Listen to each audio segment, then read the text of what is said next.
up until this point, I have talked about The Owl House as one of my favorite shows of all time. I have put it on par with Gravity Falls multiple times. As just, Gravity Falls is one of the best shows ever. And I've constantly been comparing the two. And I've even said, like, oh, The Owl House might be better than Gravity Falls. We just have to see how it ends. And now that it has ended, is it better than Gravity Falls? Maybe. I guess I'm going to have to sit on it for a while. That's, I think, what it comes down to. Is I have to sit on it for a little bit. Because even when Gravity Falls ended, I was like, this is amazing. But then, I don't know, 6 months to a year later, I showed Gravity Falls to somebody else. And it was upon rewatching the entire show in 2 weeks that I was like, this is one of the best shows of all time. And I feel like the same thing. Right now, I'm like, The Owl House is amazing. It's one of the best shows I've seen. But I feel like in a few months, I'm going to sit down and watch it all again. Or I'm going to show it to somebody who's never seen it. And then it's going to be like, yep, this is one of the best shows of all time. This is better than Gravity Falls. So right now, I'm going to say inconclusive. Further testing needed. But just know, I loved it, and I put it on the same parity as Gravity Falls. I do truly think it's amazing, and I feel like the finale was really good. Is the finale perfect? No. But I did really enjoy it. So I'm just going to go full spoilers. I'm not going to put up the spoiler card or anything. But I'm just going to say full spoilers ahead. You have been warned. Guess what? The entire show is on Disney Plus. And if the finale is on Disney Plus in YouTube. You can literally watch the final 3 episodes on Disney Plus in YouTube. So that's great. But this final episode, right, 55 minutes, no ad. They aired it without ads. But it was aired, at least locally, it aired at like freaking 11 o'clock at night. Oh my gosh. But I stayed up. And yeah, I loved it. I feel like it's a very solid end. It's got some problems. Some of them, I don't entirely know if it's their fault. Some of them are. But I do really enjoy it. So, the basic plot of this episode is, the last episode ends with Bellows convincing the Collector to write, oh, you need to take Luz and Luz and the Owl Lady as serious threats. So this episode starts with them literally dreaming, right? Because the episode's called Watching and Dreaming. So they're in a dream, but they very quickly break out of that. And the Collector's, well, and Amity and Willow and Gus and Hunter get taken away.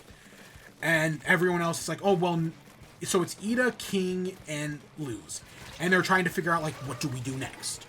Right? The Collector has them play more games, but then they decide, like, oh, you know, Collector, they basically redeem the Collector, right? Very early on, they redeem the Collector, and it's like, hey, let's go, let me show you the Owl House. Let me show you Hexside, right? So they run into some students. Let me show you where it all started. So they go back through everything. And, you know, it's kind of, right, paying tribute to everything that's happened, but it's also a solid send-off to the show. Just going back through some memories. It's not a very long sequence. Like, they could have done so much more. But, again, they only had... Like, this could have been an entire episode, and what could have easily been a 20-episode season. That got condensed down into 3 episodes, because Disney canceled them. So, they go back through. Meanwhile, Bellows, who is still possessing Rain, Bellows figures out that the Titan, from the Collector, that the Titan's heart is the Titan. So he has the idea to possess the Titan's heart, thus giving him control of the Titan. And so he takes Rain's body there. Rain breaks free, and they try to defeat Bellows, fail, and get captured. Bellows then takes over the Titan, and literally starts bringing it to life. They start bringing the Titan to life, and you get all this growth on the Titan. And I'm gonna be honest, I part of me does not want to rewatch this episode because of all of this like growth that comes out of Bellows, right? This like disgusting like mold. And I'm pretty sure I have tryptophobia, right? Seeing certain like patterns really does mess with me. And while this isn't a tryptophobia thing, I don't know what phobia this is, it unsettles me. And I know that's the intention, but it's to such a degree that I kind of don't want to watch the episode again. Because it's gross. Just seeing this bile. It's like snot. But just seeing it spread through the aisles. Oh. Sends shivers down my spine. And I know, right, they do a really good job at animating it. But that just makes me want to watch it less. Again, I do not consider that a problem with the episode itself. That's a personal thing. But, oh God, it's bad. But Bellows tries to take over the Titan. Luz and Ida and the Collector go to check it out, as well as King. And, right, because this is after they've redeemed the Collector. So the Collector's like, oh, well, we can just go redeem Bellows. And gives the whole Steven Universe, you can make a difference, you can make a change speech. But in a very... I know we've talked about Jack Horner. I don't remember what video we talked about Jack Horner in. But right, in that sort of way, Bellows goes to kill the Collector. And we're 25 minutes into the episode at this point. Maybe not even. Instead, Luz goes to save the Collector and gets hit herself and fucking dies halfway through the episode. Yeah, they do that. What is it with these Disney shows and killing off their protagonists? Right? Because that's how Amphibia ended as well. Right? That's how that episode ends. And yeah, in this episode, they kill off Luz. Yeah, 25 minutes in. And that's why, right, in the trailer, we saw, like, King and Ida being, like, ferocious.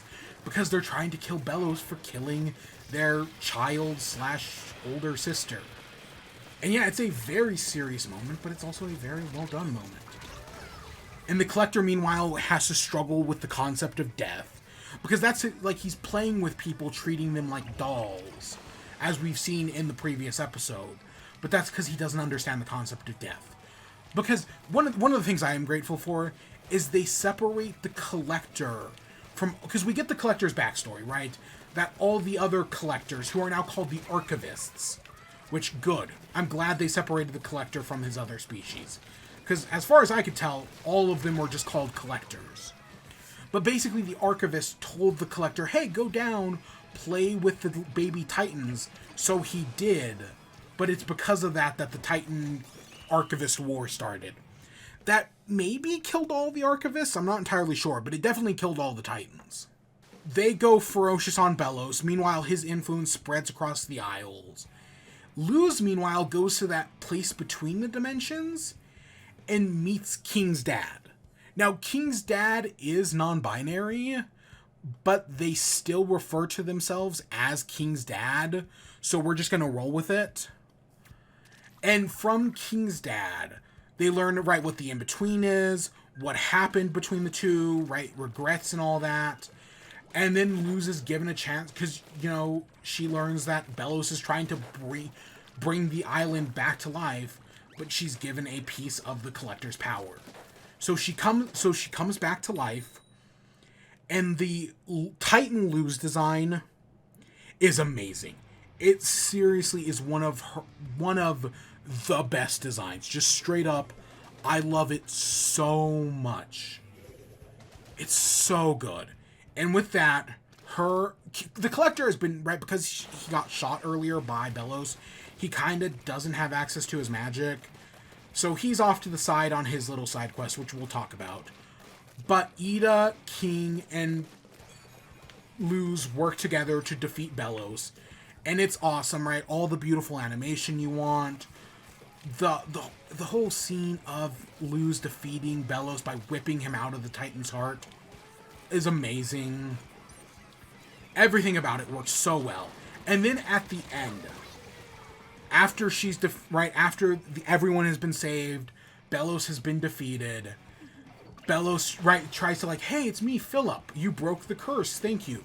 And she just won't do anything as he starts to burn to death in the rain. But then Ida, Rain, and King just stomp Bellows into the ground.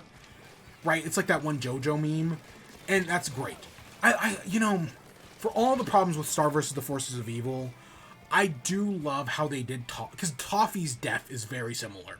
Where he's having this, where he's literally melting. And they're giving him, this serious death moment. Just to be interrupted by a joke. That I still think fits very well. And yeah, I think how they just curb stomp Bellows out of existence is very funny. So, the Collector and everyone else stuff.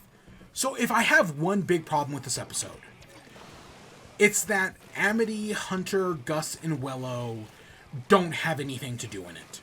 Right? After the dream sequence at the beginning, they get turned into puppets. And also Camilla. Camilla falls into this. And you get one great moment where Camilla is a puppet and cries after Luz dies. But other than that, they just don't really have much to do in the episode. Because, yeah, sure, you get this moment where they're trying to save everybody as the island turns into, this Bellows malice. But then the Collector comes in and saves them. As he, holds up the archives. So really, yeah, if I have one big problem, it's just clear, it's that Amity, Gus, Willow, Hunter, and Camilla could have stayed as puppets. And it wouldn't have affected the plot at all. They don't really contribute anything to the end. And part of me is fine with it because the two previous episodes, they contributed a whole bunch to the plot. Meanwhile, Ida and King didn't do as much. So having, those four kind of take a step back while you move Ida and King up front. I'm also glad they didn't kill Rain. They could have so easily have just, because at the end of the episode, the only major death is Flapjack and Bellows. But again, villain. I'm so glad they didn't kill Rain, because out of everyone, I think they were the prime target. Nope. Just this once, almost everybody lives. I say that, but that happens so often. Yeah, they've defeated Bellows, they can start rebuilding the Isles, everyone is freed from being puppets, and you get all these little great moments. Willow reuniting with her dads, Gus reuniting with his dad, Amity reuniting with her dad, but also Darius. Because, I've been in the shipping community just long enough to see the ship between Darius and Amity's dad. And maybe. But also Darius is a dad to Hunter. And that's oh, that's really cool. Okay, yeah. I'm glad they're going through with that. Because there were a lot of hints about Hunter kind of being adopted by Camilla, as well as, V, right? They were hinting at both of them. But no, Darius, being the adopted dad of Hunter, I think also works very well. And then we get our time skip. If I've talked about previous shows in the past, I love a good time skip. That's the best way to end a show. Outside of our lesbian wedding, which we technically don't get, but giving us a time skip to just see, hey, what happened to these characters a few years down the line? Right? Where are they a few years later? I loved it in Amphibia. I loved it in Kipo. I loved it in... Gravity Falls doesn't have one, which kind of sucks. But a lot of other shows... I love Steven has an entire season in a movie. Right? I love to know just what happens a few years later. And yeah, so we see Luz on her... She's graduated high school, so she's at least 18. If not older. But I'm pretty sure she's 18. And she's going back to the Demon Realm to meet up with everyone. We see where everybody has been these past few years. Right? They've rebuilt Hexside. Willow is a Grudgeby player. Hunter learned how to make palisman, and he makes a new palisman, a blue jay, which I want to say is called Waffles. I want to say I saw that somewheres from someone on the crew on Twitter, which is, I think, very funny. And I know there's a whole symbolism thing for blue jays and robins. I don't remember all the details, obviously. But yeah, Gus, they've started a basically Wild Witch University. And as part of it, Gus, I think Gus is supposed to be either a student or a teacher there. And Ida is the headmaster, which I think is very funny. Right there, I said they were rebuilding Hexside with Lily as the headmaster, and Bartholomew is helping rebuild. Amity shows up, and I should say, I love all of these designs. I love the Amity design, but I love all of these designs so much. They're exactly how I'd imagine them. They all look great. Did every character go through an emo phase? Maybe. I mean, there's definitely some hints at it. And then, because they're all meeting up. Ida's got a hook hand, which is, not what I expected, but okay, sure, sounds fun. But in the end, they all come together for Luz's quinceañera. Because even though she's, again, 18, they kind of missed it last time because, they've been rebuilding the Isles and everything. But now she gets to actually have a quinceañera. And they learn that because King is growing older, because after defeating Belos, the glyph magic stops working, but because King's getting older, hey, glyph magic's going to start working again. So now she can go to Wild Magic University. And then and the Collector, now one of the things that I do think is weird is that a big part of the Collector's motivation is that he's scared to be alone, because he was alone for so long, right? Because the Titan trapped him in this bubble between the worlds. So at the end, he just kind of goes off into space. And, they do definitely say, they've seen him several times since then.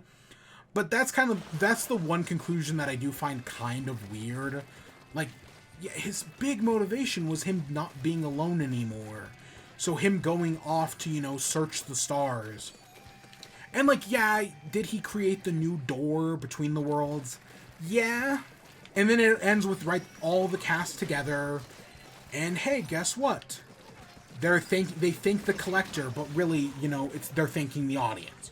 Because, for the, thanks to them for the future and watching and dreaming. AKA, thanks for watching. And that's how it ends. And, people are Rain and Ida are presumably still together. They don't actually give any I wanted their wedding so bad.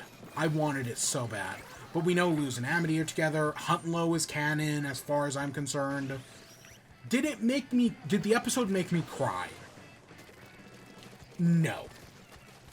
But again, like I said earlier, I didn't cry at the finale of Gravity Falls. And then I rewatched the show a few months later and I cried my eyes out. So when I rewatch this show in a few months or whenever, I will probably cry my eyes out.